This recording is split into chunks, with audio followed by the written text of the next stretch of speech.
All right. Uh, for uh, for the people coming in now, and then the ones joining us later on YouTube at some future time, who knows? Um, we're really working with intronaut training today.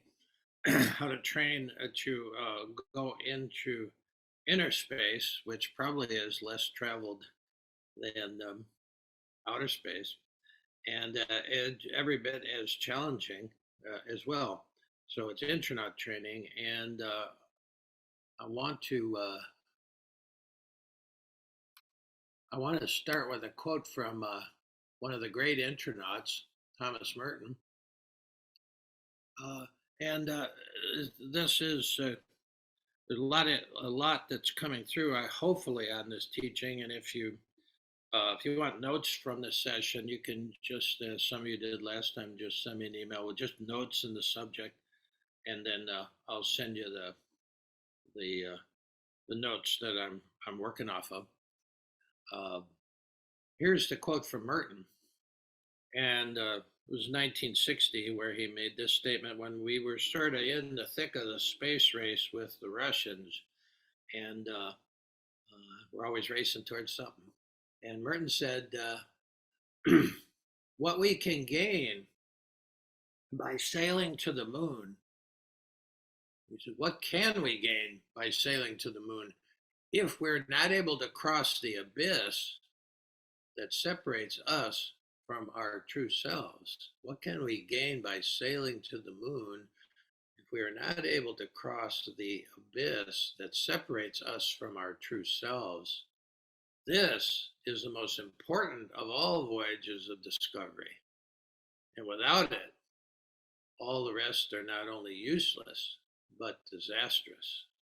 That's Merton in 1960. I love that quote. He says that this intronaut work, this is the most important of all voyages of discovery. And without it, all the rest are not only useless, but disastrous. I mean, all our ventures, when we're not actually coming out of our, what Merton would call the true self, various traditions call it something else, true nature, the Buddha nature, the essential being, the heart. If we're not heart and soul, if we're not actually coming out of that with our actions, well, they tend to be disastrous. They tend to be disastrous. I think he's right. So let's just start with that, and then just we're gonna look into this idea of the true self. You know, who, what, where, when is your self true? What are we talking about? So here's just a couple of questions just to get us primed for this journey. Um, if you cut off a finger, accident, you just lose your index finger, would your true self be lessened? It's a good question. Or you could say, you amputate some part, your leg gets amputated. Does that mean your true self is less? Or if you were a quadriplegic, would your true self still be there, or would it be any less? Uh, there's a one great, it was a great anti-war novel written by a guy who got blacklisted. They considered him a communist in America, Dalton Trumbo.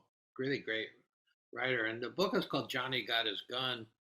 And it was set after World War I, where this American soldier got hit with a shell in a trench. And he had no arms, no legs, no face, no ability to speak, but he could hear. And he was just, so imagine this kind of quadriplegic with no face whatsoever, so he couldn't see, couldn't talk, but he had ears, and he was lying in the hospital bed. His true self was still there, you see.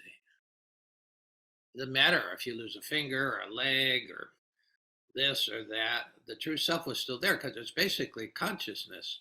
Same.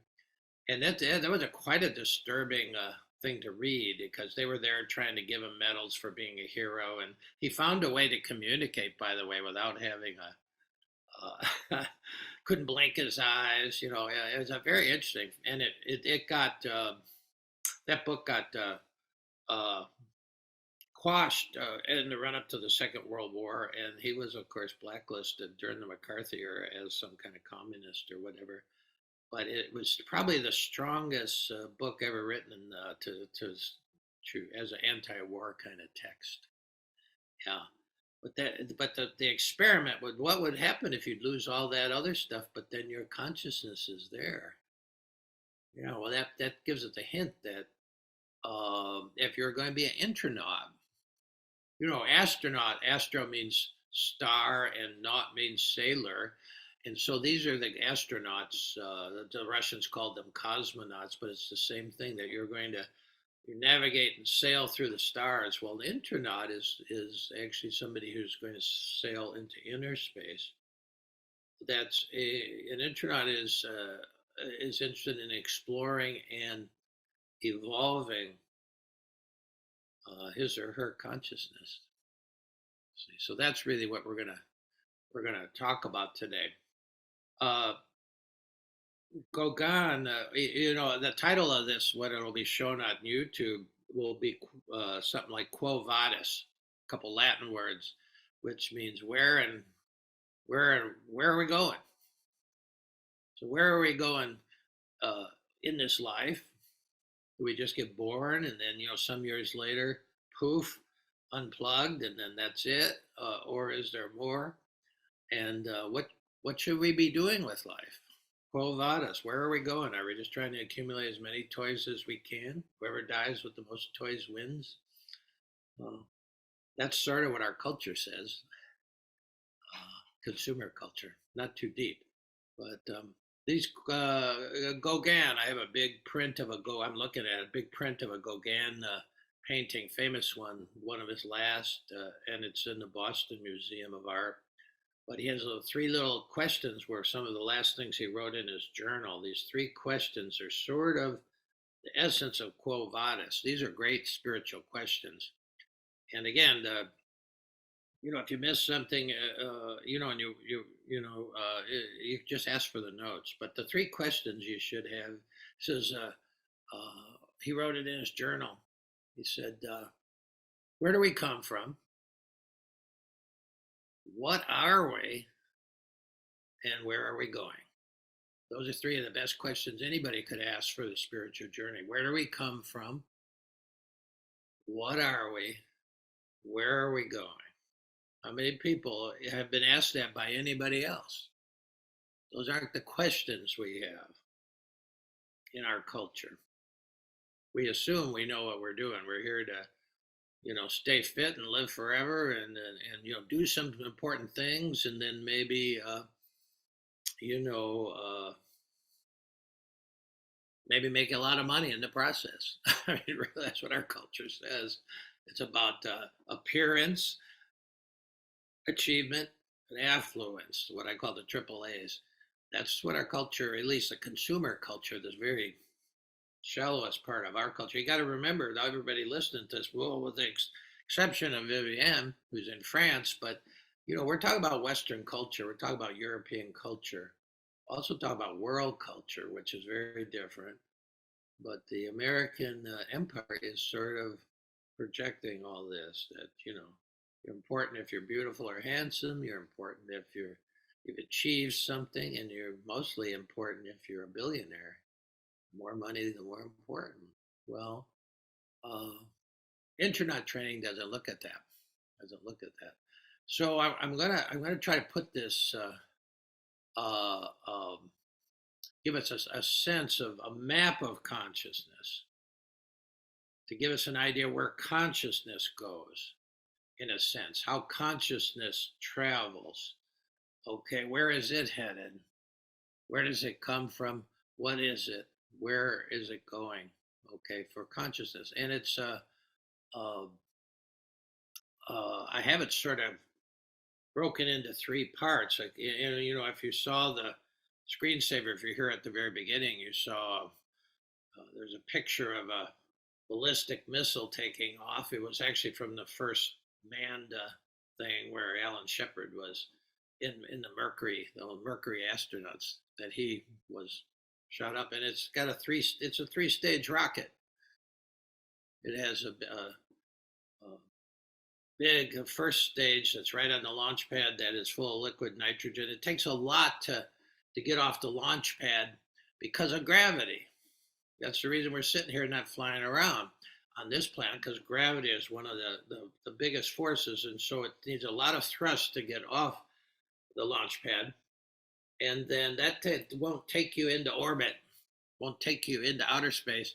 And so when it expends all its fuel, if you watched ever these launches, then they drop it off, and then the second stage takes over, and then if, hopefully that gets you out of the field of gravity into space, and then they drop that, and then the third part, which is a capsule, or later it was the a plane in itself.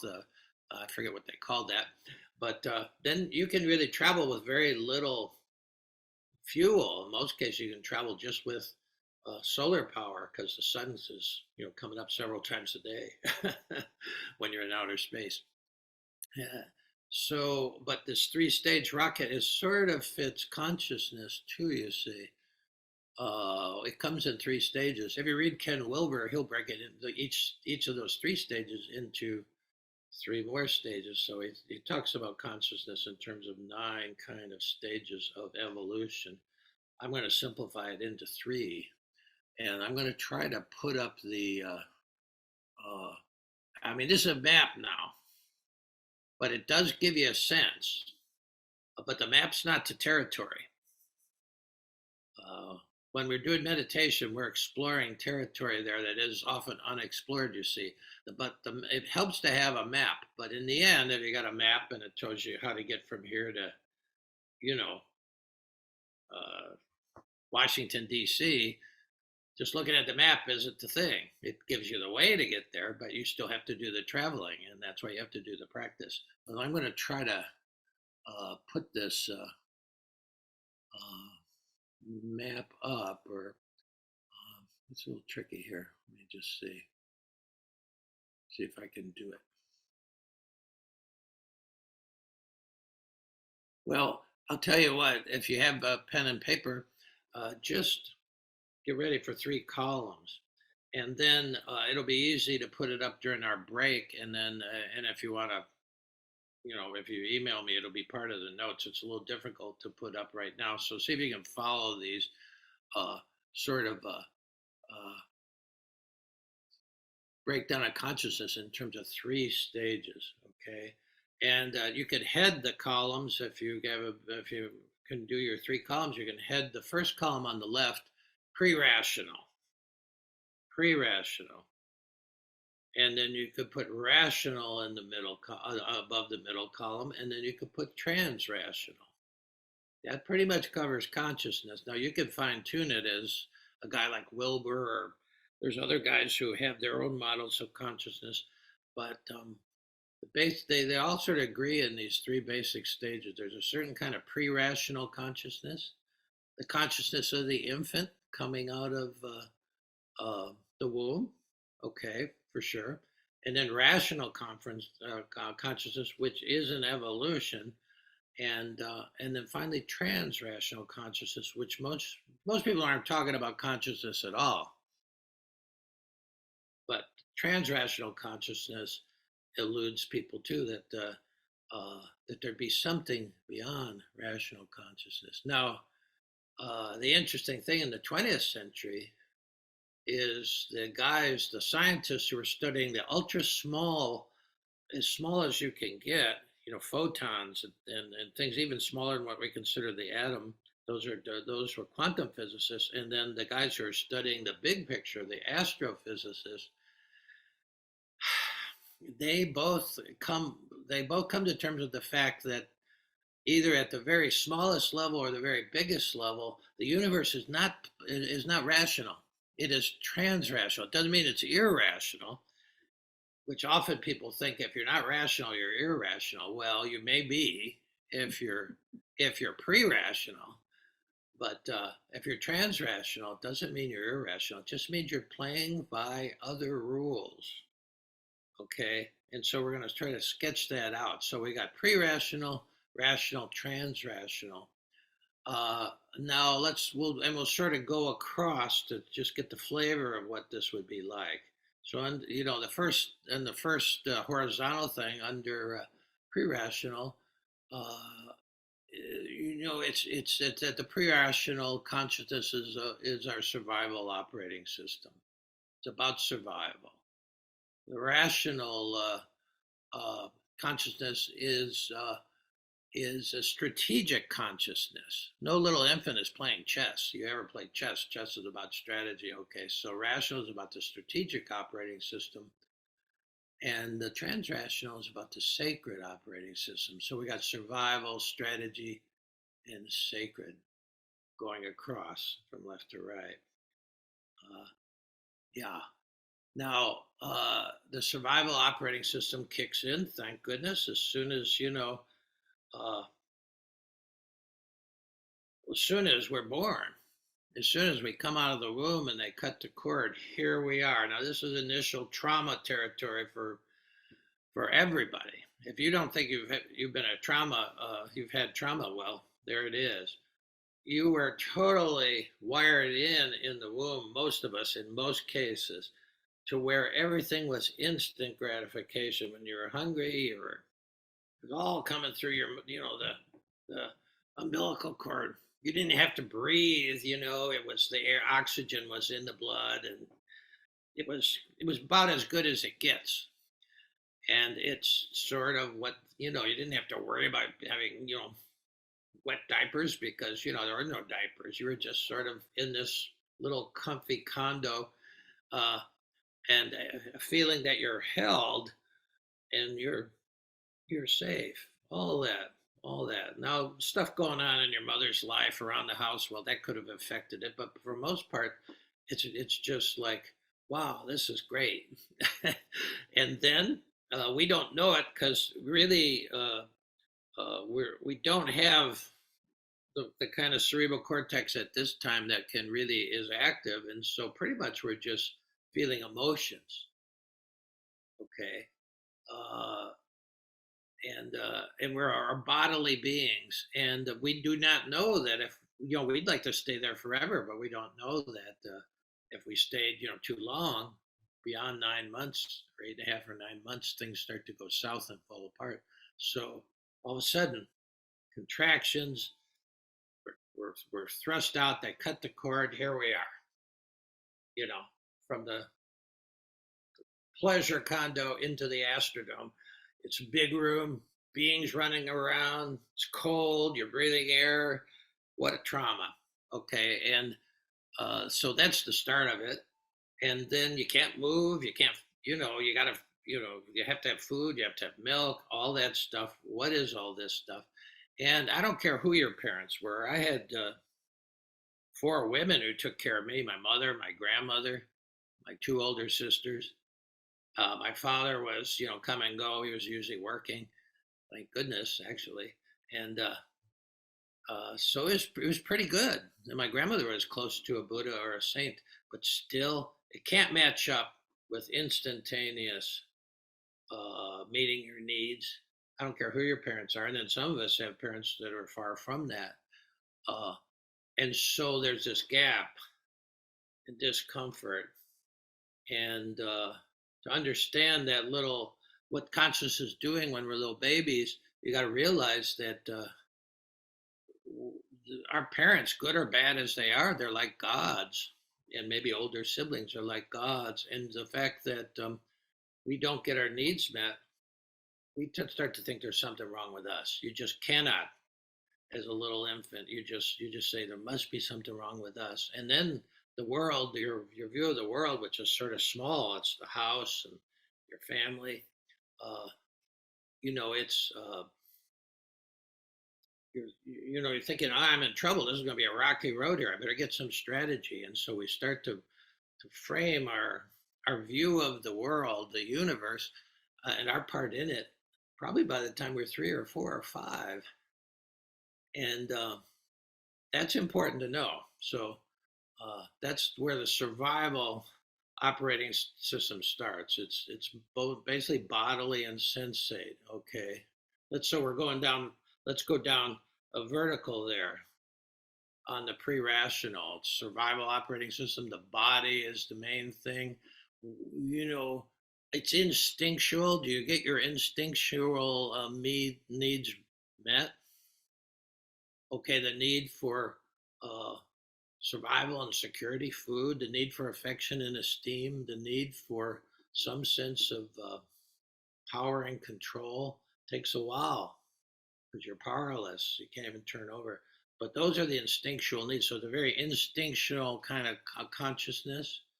Okay, you wouldn't really say you're thinking too much. It's a kind of emotion, and then just we're trying to get a little strategy as we get older. But mostly it's emotion, and when you don't get what you want, you you cry or you do whatever you do to get it.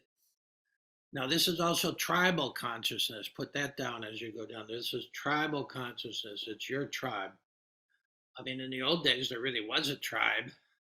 And so maybe you had 20 sets of eyes. But now you might have just two sets of eyes. Maybe it's mom and dad. You're an only child or you're the firstborn.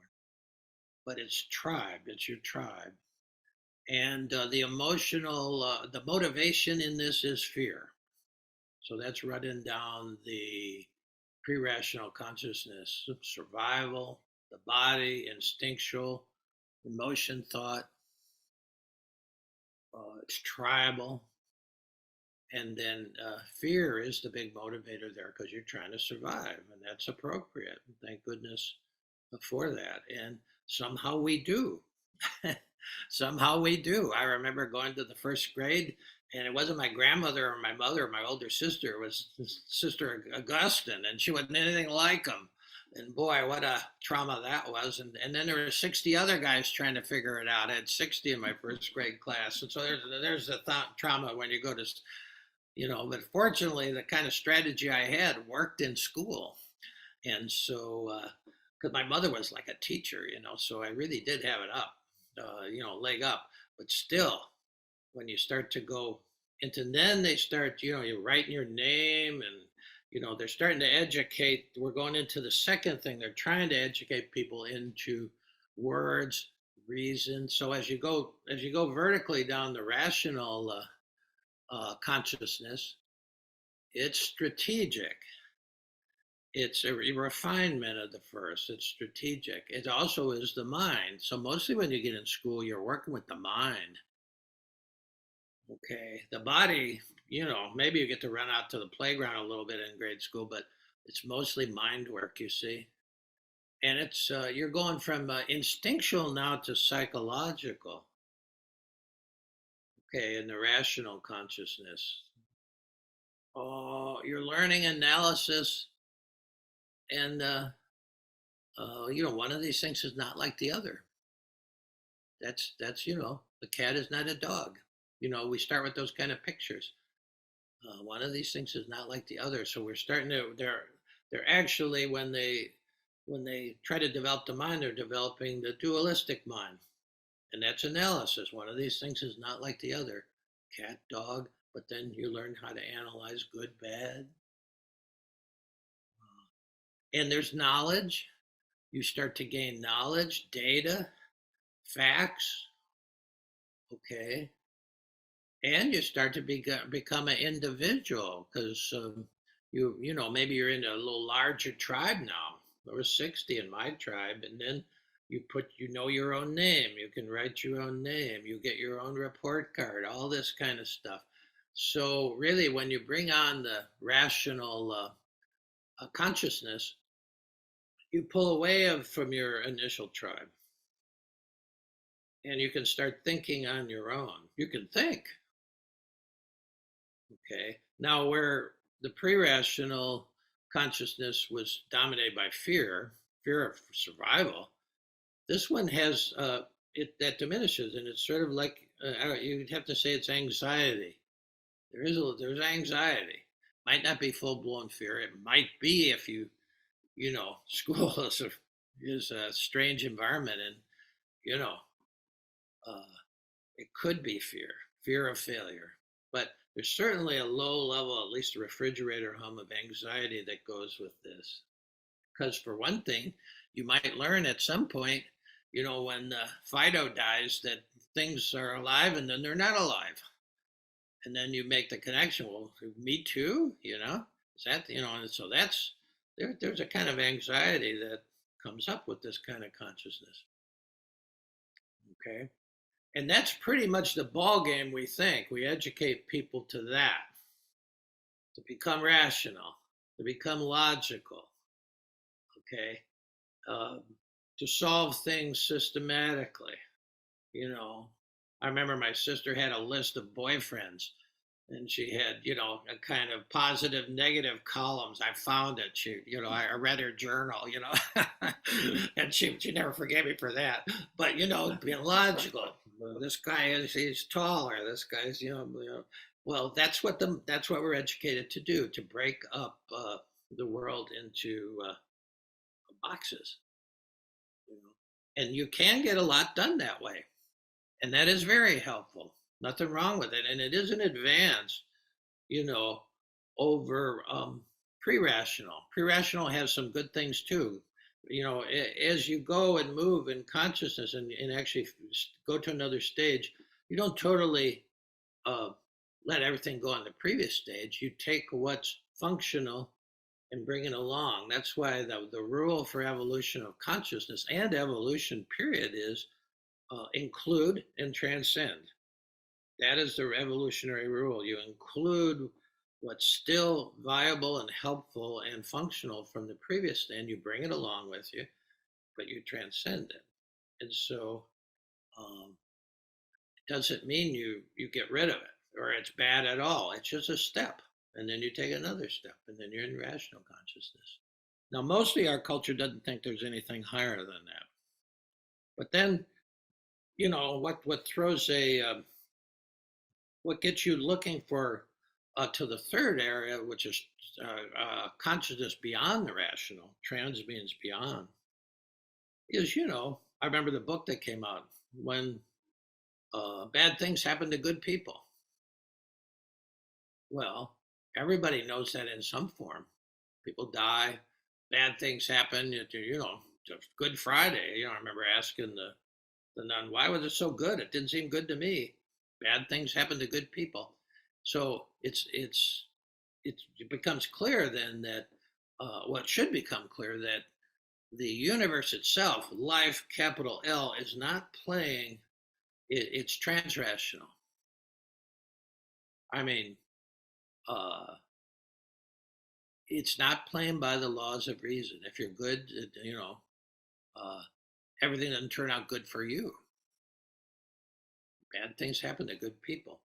And that throws a wrench into the whole idea that this universe should be logical. It should be rational. It's not. And then that brings us to the transrational. Now, if you run down the transrational down vertically, it's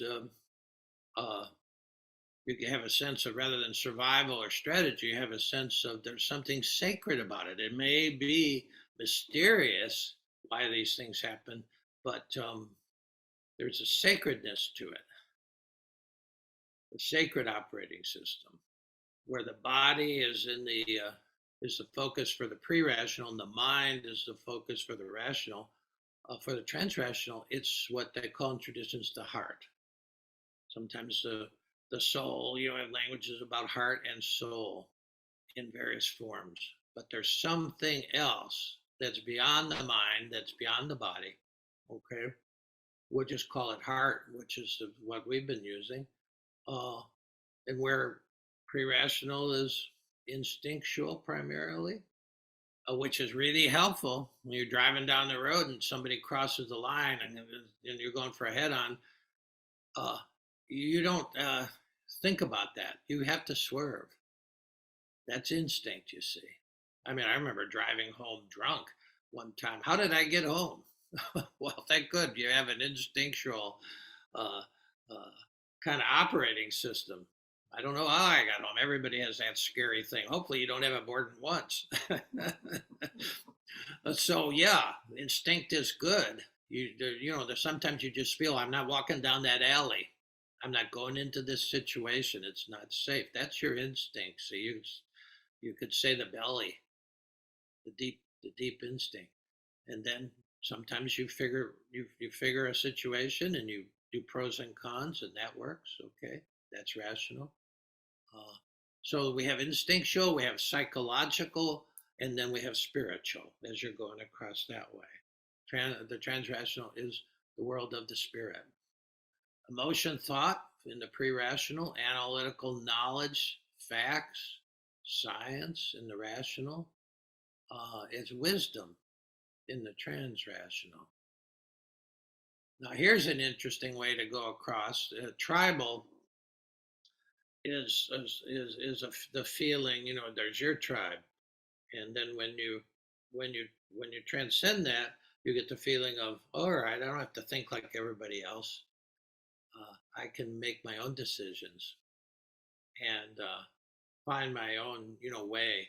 Well, that's what we call the individual. We have a culture that is really high on individuality. It's one of the good things about our culture. You don't have to think like everybody else. You don't have to do what your father did. See, that's the individual. The problem with the individual is it becomes separate and sort of isolated, and then you have this sense of just me and then everybody else out there, and so you get, and that's where anxiety comes in too. Who do I belong to? I don't belong there anymore, but who do I belong to? And then so you got tribal, you got the individual, sort of the separate self, which can be sort of lonely, and then in the trans rational category, you have community. You have Martin Luther King talking about the beloved community. You find a sense of community, but it's a lot bigger than the tribe, you see. And it's a lot, you feel like you belong. So you lose that anxiety of just being on your own. So from tribal through individual to community, and community doesn't just necessarily, this is a beautiful community, the heart-to-heart community. It's an example of a community, and it's different than a tribe. Tribe has one leader, and what the leader says goes. Yeah. Community is a sense of equal participation, equal value. Okay. And then finally, the motivation, the fuel for each of these, for pre-rational sphere, strategic is, the fuel is sort of anxiety. And maybe even you could say the goal in both cases is a kind of happiness.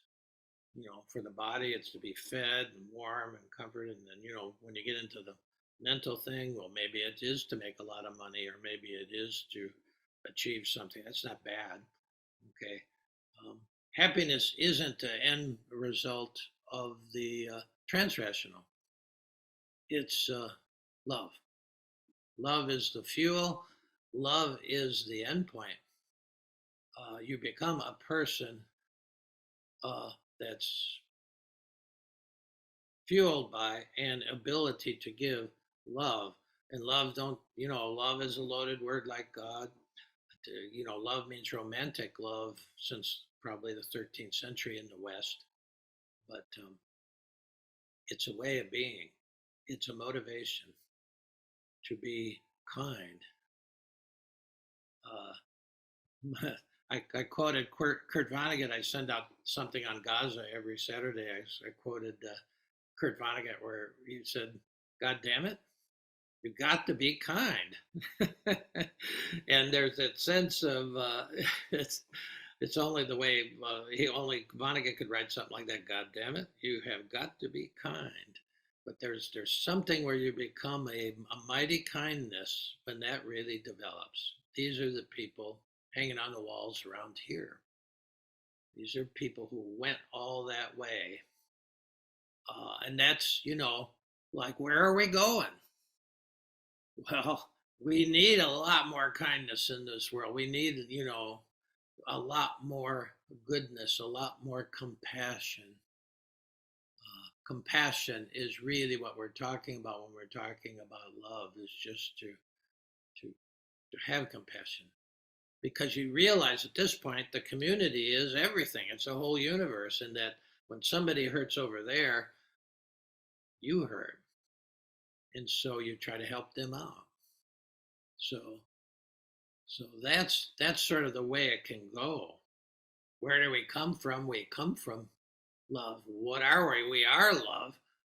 Where are we going to actually be able to be that? Okay, so that, and it'll be helpful to have that list printed out if you had trouble, following it through. Now I want to read you.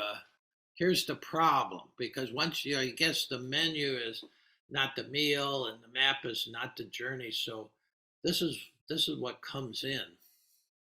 Uh, I've got the poem. This poem will be out on Monday, and the title is "The Little Work of Meditation."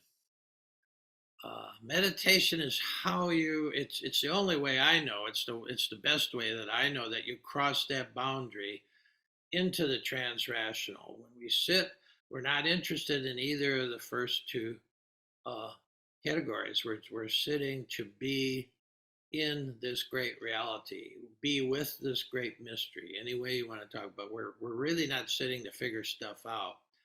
And so I call this poem "The Little Work of Meditation," and there's a little subtitle behind it or below it: "Between you and me are 70,000 veils." That's a statement that Allah made to Muhammad. He said, he's talking to the human being. He says, "Muhammad, between you and me are 70,000 veils, but between me and you, there are none."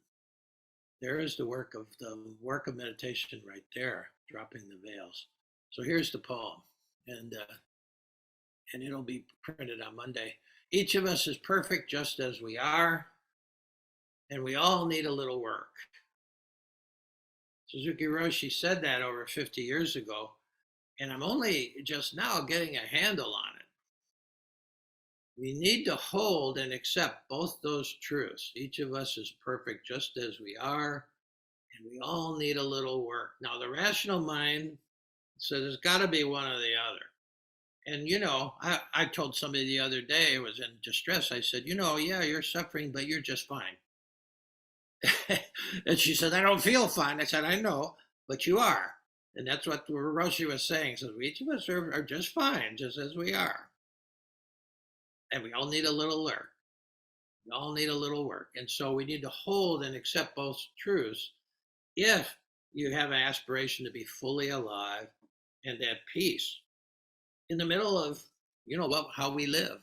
I mean, we're going into the going into an election year, and you all know what that feels like. Chaos, fear ramps up, and so to understand that you can be peace in the middle of that is possible, but you got to hold these both truths. And the first truth is the hardest one. When somebody tells you, "Hey, you're perfect just as you are," nobody believes that. But we're gonna work with that. And then the second part, "Oh, I need a lot of work." Well, hell, that was my whole life up to when I was 30 or 40, to where I started to get an inkling there's more to life than work. Our true nature is perfect. Always was, always is, always will be. That's the first truth. That's what the Tibetans call the view. Our true nature is perfect, always was, always is, and always will be. That's the first truth. That's what Merton saw that one day on the street corner. He saw everybody shining like the sun. We don't, most people don't have that kind of experience. Well, Merton did. He saw them all shining like the sun. The second truth is that our personalities, that's our thoughts, our words and deeds, can always use a little work. Well, what is that work? Well, it starts with being aware of our shared core belief. Now, ask yourself, if you believe this, And this is what I consider our shared core belief as humanity, and it crosses culture. Uh, there's only a few cultures that actually try to break down this belief. Ask yourself if you don't really believe that there's something wrong with me. Who hasn't thought that there's something wrong with me? And it's because of that early experience, of course, where it was rocky, it wasn't good, my needs weren't being met, and it couldn't be the gods, my parents, so it must be me, there's something wrong with me. That's our shared belief. And it needs to be said and it needs to be worked with. That's what we have to work with. What is that work? Well, it starts with being aware of our shared core belief. There's something wrong with me. And that led to certain strategies to hide what's wrong with me, to overcome, to improve. I've been on a self-improvement, jag for 50 of my 70, close to 75 years. Just improve. Something wrong with me. Well, I never couldn't get the first truth. You're absolutely perfect, just as you are. Well, where did that negative belief come from? Who told you that you were naked? That's truly the greatest rhetorical question ever. And it comes from Genesis 3, and the divine's been walking, just been palling around with Adam and Eve, every day, walking in the cool of the garden, having a great time. And all of a sudden, they're not there. They're hiding behind the bushes as if you could hide from ultimate consciousness. And then, come out of there. What are you doing? And then they got a fig leaf or whatever. And he said, what was a fig leaf? And they said, well, we saw we were naked and we were ashamed. Boy, that's the start of it, isn't it? And then the divine says those words. Well, who told you were naked? That's a rhetorical question. It means a question that is actually a statement. Hell, I didn't. That's what the divine's saying. I never told you, naked, and that you should be ashamed. But that's where it all starts. There's something wrong with me, you see. And that spawns the little work of meditation is to drop that core belief that there's something wrong with you and all the other negative thoughts that have spawned into 70,000 veils or 7 million veils. And those veils cover the first truth. They cover your essential nature that was never born, never dies, because consciousness can't die. It can evolve, it can travel, but it can't die. The good news is, and this is the last stanza of the poem, the good news is we don't have to improve ourselves. Boy, what a weight that is when you realize that. We don't have to do all the self-improvement programs, the 7 habits of this and the 7, there's all these programs. You really don't have to improve yourself. We only have to let go of the negative thoughts that veil a heart that's shining like the sun. The good news is we don't have to improve ourselves. We only have to let go. That's the work. Let go of the negative thoughts. Again, they all come from that big core thought, there's something wrong with me. We only have to let go of the negative thoughts that veil a heart that's shining like the sun. Wow, well, that really takes a load off and it changes the work. Changes the work. That is still work. The letting go of the negative thoughts that veil a heart that's shining like the sun.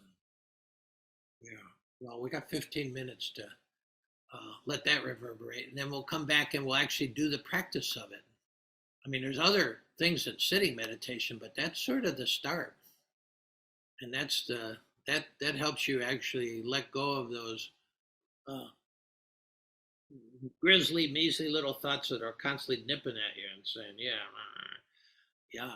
Well, if you can't do it in meditation, you're not going to do it at the kitchen sink or in the bedroom or on the street, you see. So this is basic internet training. The good news is we don't have to improve ourselves. We only have to let go of the negative thoughts that veil a heart.